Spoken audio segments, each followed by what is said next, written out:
আসসালামু আলাইকুম রহমতুল্লাহি বারাকাতু। আমি রাশেদুল কায়েস কলের গান মাল্টিমিডিয়ার পক্ষ থেকে সবাইকে স্বাগত জানাচ্ছি আজকের ব্লগটি দেখার জন্য। আজ ১৬ মে ২০২৫ ইংরেজি শুক্রবার আমরা ৪ জন বন্ধু মিলে কিশোরগঞ্জের মিঠামইনের উদ্দেশ্যে রওনা দেব। আমরা সারাদিন ওই এলাকায় অবস্থান করব।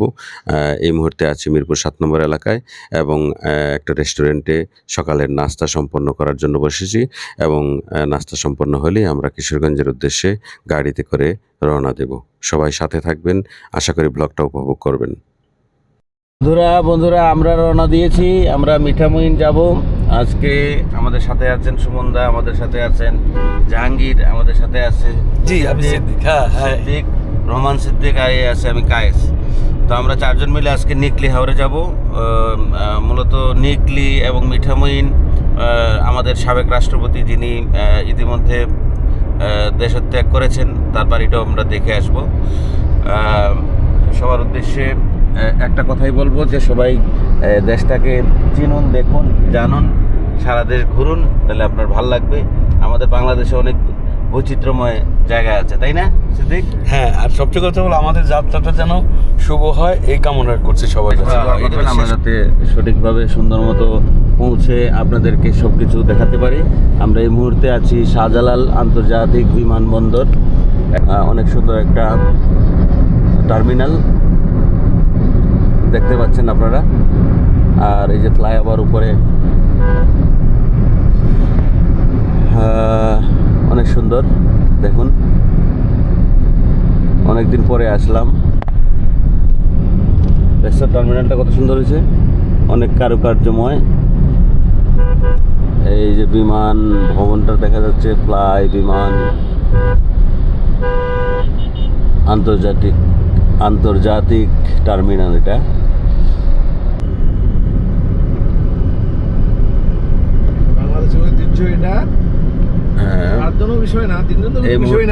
এই মুহূর্তে আমরা আছি, এটা কোন ফ্লাইওভার ভাই?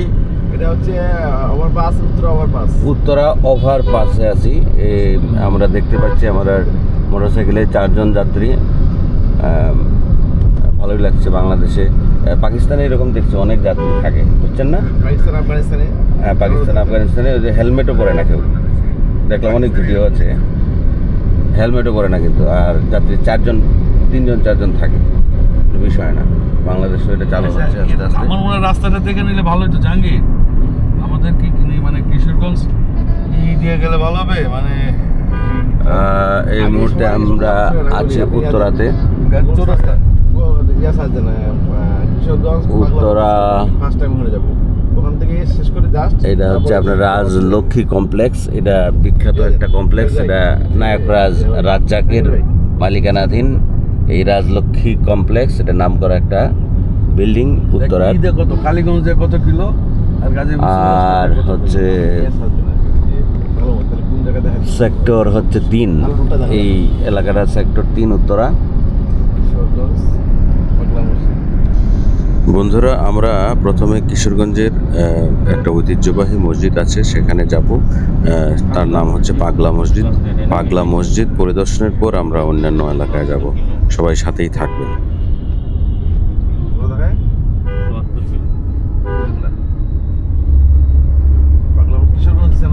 আর হচ্ছে আমরা মনে করেন এগুলো না দেখালেও পারতাম, ব্লগটা অনেক বড় হয়ে যাবে হয়তোবা, কিন্তু আমার ভালো লাগছে যে ঢাকা শহরের এত উন্নতি, এত সুন্দর সুন্দর বিল্ডিং, এত সুন্দর সুন্দর ভবন যেন সবাই দেখতে পান এবং আমাদের সাথেই থাকতে পারেন এবং ফিল করেন যেন আমরা আমাদের সাথেই আপনারা গেছেন। এই জন্যই আমি ভিডিওটা লম্বা করছি, না হলে কিন্তু কেটে দিতাম।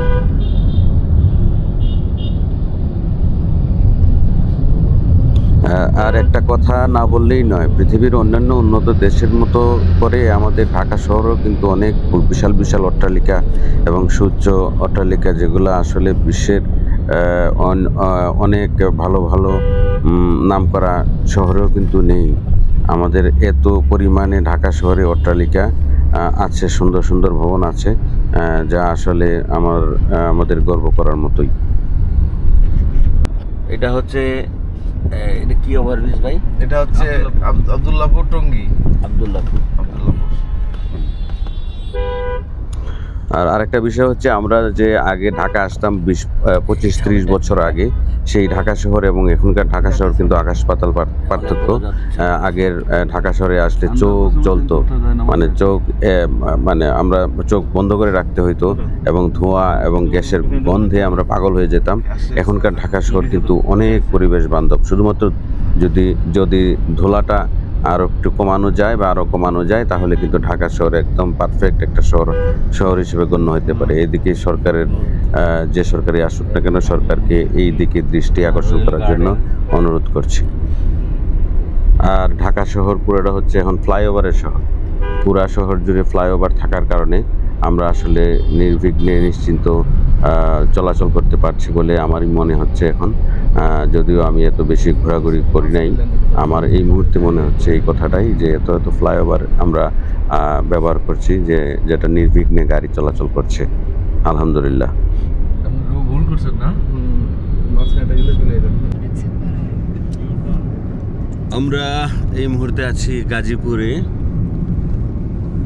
গাজীপুর অত্যন্ত সুন্দর একটা ম্যানগ্রোভ বনাঞ্চল। এখানে অনেক শুধু শালবন আর শালবনের বাহার চতুর্দিকে। আমরা তো দেখতে পাচ্ছি না, আমরা কম দেখতে পাচ্ছি। রাস্তার ডান পাশে বাম পাশে বিস্তীর্ণ এলাকা জুড়ে আমরা আছি ভালুকা এলাকা, ময়মনসিংহ ভালুকা চলে আসছি। গাজীপুর পাস হয়ে ময়মনসিংহ অঞ্চলে চলে আসছি। না, ভালুকা একটু দূরে, হ্যাঁ একটু দূরে। এটা Gazipur residential model school and college.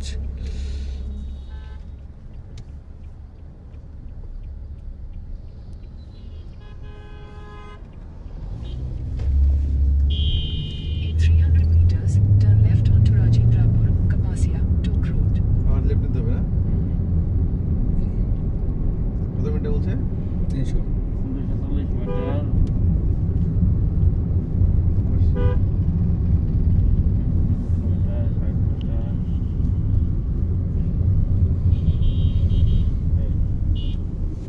Turn left onto Rajivrapur, Kapasia, Took Road.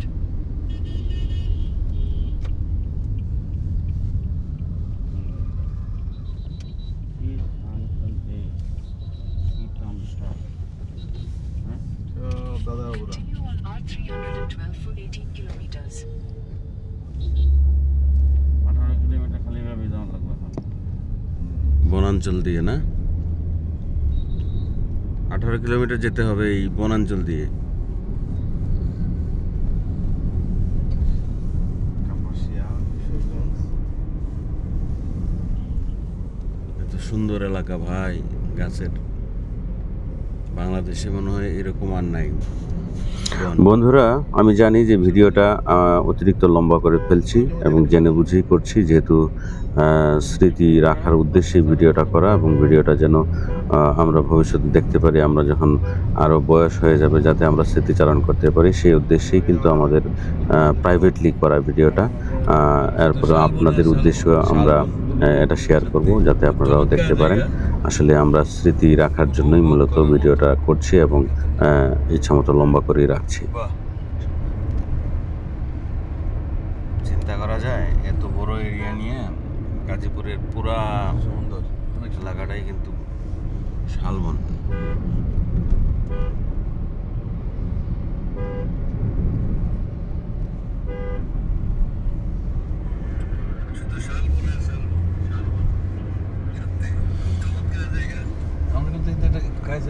আমার দেশের মতন এমন দেশ কি কোথাও আছে, বউ কথা কৌ পাখি ডাকে, নিত্য হিজল গাছে, নিত্য হিজল গাছে।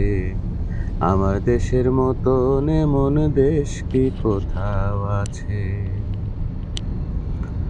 আমার দেশের মতন এমন দেশ কি কোথাও আছে, বউ কথা কৌ পাখি ডাকে, নিত্য হিজল গাছে, নিত্য হিজল গাছে।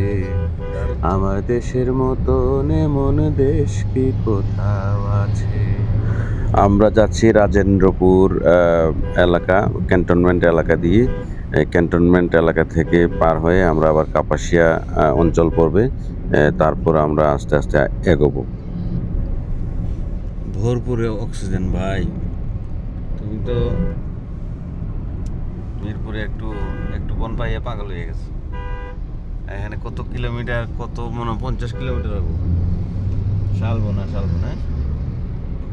এই কথাগুলো বলছি সিদ্দিক ভাইকে, কারণ হচ্ছে মিরপুরে বোটানিক্যাল গার্ডেন আছে, তো সামান্য একটা বিষয় এই তুলনায়, তার জন্য বললাম, মানে রসের ছলে বললাম যে ছোট একটা বন পেয়ে তুমি পাগল হয়ে গেছো। আসলে এই যে বিশাল এলাকা, এটা আসলে অসম্ভব একটা বিষয়। আসলে এই বনই আমাদের দেশকে বাঁচিয়ে রেখেছে। আমাদের সুন্দরবন, এই গাজীপুরের যে বন, এইগুলোই কিন্তু আমাদের অক্সিজেনের আধার। না হলে কিন্তু আমাদের বাংলাদেশ টিকতো না। হ্যাঁ, এই বনের কারণেই কিন্তু আমরা টিকে আছি ভাই এখন পর্যন্ত, যেটা আমার মনে হচ্ছে এখন। আসলেই দেখা হয় নাই বাংলাদেশ ভাই, কোনো জায়গায় দেখা হয় নাই আমার। আমরা কাজ করি প্রতি মাসে 1-2টা প্রতি মাসে একটা ইয়ে করবো আমরা, প্রত্যেক মাসে আমরা এক একজন একটা স্পন্সর করব, ঠিক আছে? প্রতি মাসে, ঠিক আছে, প্রতি মাসে, ঠিক আছে দাদা, ডান। ডান। এদের এই 10 দিনের ছুটির মধ্যে একটু প্ল্যান করেন, এদের অন্তত 4-5টা ট্যুর দেওয়া যেতে পারে। আমরা এক সময় এক চতুর্থ দিন এক মাসে এক এলাকায় যাব। সিলেট যাই, সাদা সিলেট যাব, সুনামগঞ্জ যাব, চলেন। সিলেট তো প্রাকৃতিক সৌন্দর্যে আমাদের ভরপুর না? হ্যাঁ, তা তো অবশ্যই, কিন্তু ভাই গাজীপুর অনেক সুন্দর ভাই।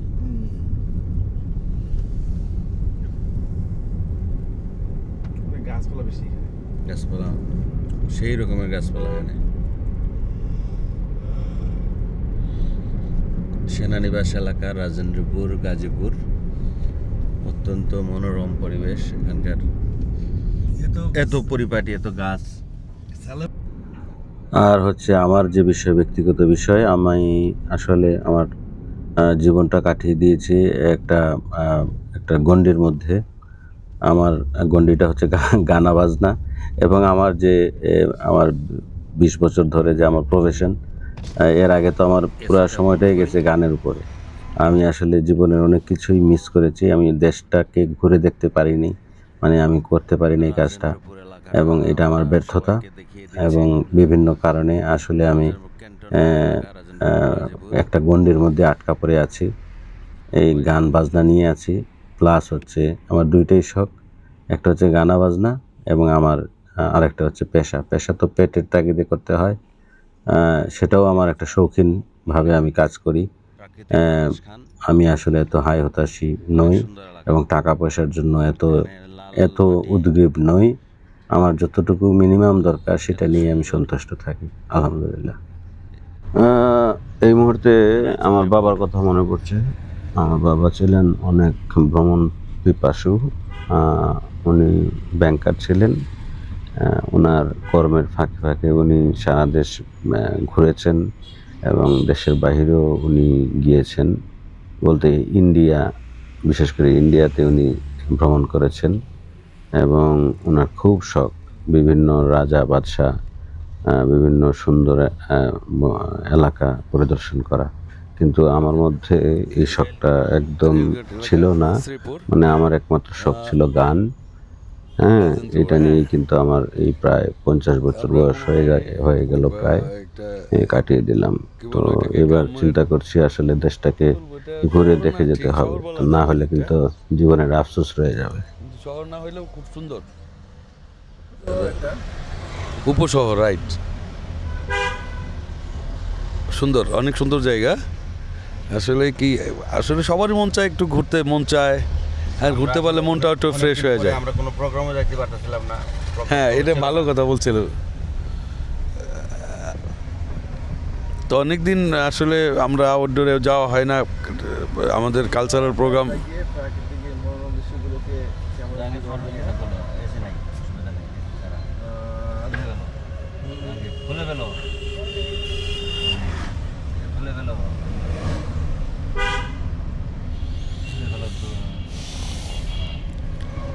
প্রোগ্রাম থাকলে দাদা আউটডোরে যাওয়া হয়তো, বুঝছেন? প্রোগ্রাম নাই, যার ধরুন আউটডোরে আসলে আমরা অনেক দিন যাবৎ আমরা ঘর বন্ধ হয়েছিলাম, কিন্তু আপনার এই মহৎ উদ্যোগকে আমরা ছোট করে দেখছি না। সত্যি এটা আপনাদের ধন্যবাদ দিয়ে খাটো করতে পারবো না। তো চরম একটা উদ্যোগ নিয়েছেন। এটা আবার মাঝখানে কায়েস একটু গড়িমসি করছিল, কিন্তু কালকে যেভাবে আমি একটু প্রেশার ক্রিয়েট করেই কিন্তু কায়েসকে আমরা রাজি করেছি। এটা কিন্তু সত্য কথা। দাদা কি বলেন? আমরা যাচ্ছি কোথায়? আমরা যাচ্ছি নিকলি কিশোরগঞ্জ, নিকলি হাওর যাচ্ছি। তারপরে আমরা কিশোরগঞ্জের আগে যাব কিশোরগঞ্জের পাগলা মসজিদ। আমরা আগামী মাসে যাব কোথায়? আগামী সুনামগঞ্জ, সিলেট। সুনামগঞ্জ আমরা ঘুরে যাবো। সিলেট এবং সুনামগঞ্জ একসাথেই দেখতে পারবো। আমরা একদিন স্টে করব। জি, একদিন স্টে করব। ইয়েস। আর আজকে আমরা স্টে করার কথা ছিল, কিন্তু কায়েসের কারণে হয় নাই। মানে করতে পারি, অসুবিধা নাই। না আজকে তো আর সম্ভব না। কালকে আসলে সবচেয়ে ভালো হতো। আসলে সিদ্দিকের কারণে হয় না, এই! গানের স্কুল আছে, এই জন্য আজকে অনেক কষ্ট করে আনা হয়েছে তারে। আমার গানের স্কুল। দাদা আপনি এই ব্যাপারে কিছু বলেন। আজকে যে কায়েসকে কত জোর করানো হয়েছে। আজ ভাই একটু গাছ ছাড়া ভাবছিল, গাছ, কিন্তু আমি একটু এই জন্য এই বিষয়টা উনি পেরে উঠতে পারেনি, তো আসতে হয়েছে। আজকে কিন্তু আমাদের কিশোরগঞ্জে অনেকগুলো কাজ রয়েছে, অনেক সিটিং রয়েছে, তাই না দাদা? অবশ্যই। হ্যাঁ। জাহাঙ্গীরের মনটা খারাপ, কারণ একটা মাত্র বউ সপ্তাহে একদিন ছুটি রেখে আসছে। তোমার কি মন খারাপ বন্ধু? না বন্ধু, আমার মন খারাপ না।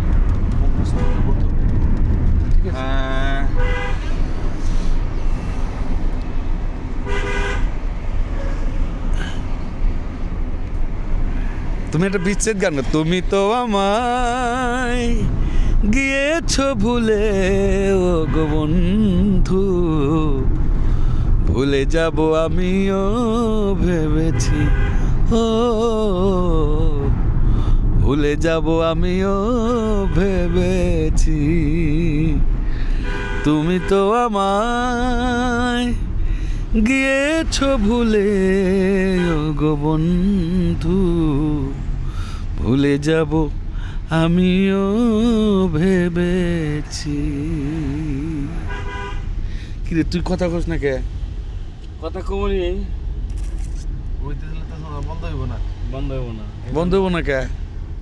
কথা শুরু হলে বন্ধ হয় না। কায়েস ভাই, আমরা চলতে পথে কিন্তু কায়েস ভাই শোনো, আমরা চলতে পথে কিন্তু আঞ্চলিক কথাবার্তা চলে আসবে, তোমার আঞ্চলিক কথা না, না, বলবো। আমি চাইতেছি, আমি তো সিলেটি, আমি কালকে প্ল্যান করছিলাম যে আমরা 3 জেলা 4 জেলার লোক কিন্তু এখানে। জি ভাইয়া। জি, এত মানে ঠিক কইছেন। হ্যাঁ ধামরাই হইলেও ঢাকাইয়া কথা আমাদের বলবো। মানিকগঞ্জের কালচার আর তার কালচার খুব হ্যাঁ। সেম ওই যে চাপাই রাজশাহী। মোর বাড়ি ভাই ঠাকুরগা, ভাই মোর বাড়ি ঠাকুরগা। ওই উত্তরবঙ্গতি। আমাকে বাড়ি কোন মানিকগঞ্জ। আচ্ছা, আমি একটা প্রশ্ন করতে চাই, আমরা যেতে যেতে বলতে চাই, এই কিছু কিছু শব্দ আমি বলবো আমার আঞ্চলিকতা, সেটা হলো নুরাইয়া যা। এটার অর্থ কি কারো জানা আছে? দৌড়িয়া যায়। হ্যাঁ, বাহ, সুন্দর। নাইয়াটা খায়াটা স্কুলে যাইতে হবে। গোসল টোসল কইরা খায়াটা স্কুলে যেতে হবে। বাহ, দেখছেন? আর এই নায়া শব্দ কি তুমি বুঝছো? নায়া আছে, নাওয়া খাওয়া। নাওয়া খাওয়া, রাইট। এই যে দেখছেন। আর কিছু কিছু সময় মনে করি যাবি তো, খাবি তো, প্রত্যেকটা শব্দের শেষে অনেক সময় আমরা তো ব্যবহৃত হয়। তোমার কি আছে এরকম জাহাঙ্গীর? আছে। দাদার আছে? আছে মনে হয় ভাই, আছে। আছে রাইট। তার মানে কিছু কিছু মানে শব্দ খুব সবারই পরিচিত। তোমার কি তো আছে? সিলেটে এরকম তো আছে না, যাবি তো, খাবি তো, না তোমার কি এরকম? তো। হ্যাঁ আছে। গি গা নাই, গি আছে। না যেমন মুগি না, যাইমু গি, লিমু খাই, লিমু না আবার জামুগা খামোগা, এটা আবার গা নাই। এটা আবার ধামরাইতে কিছু এলাকায় আছে জাহাঙ্গীরের। যাই গি কি জাহাঙ্গীর ভুল করলাম নাকি? জামুগা খামোগা এটা তোমার ধামরাইতে আছে কিন্তু এটা।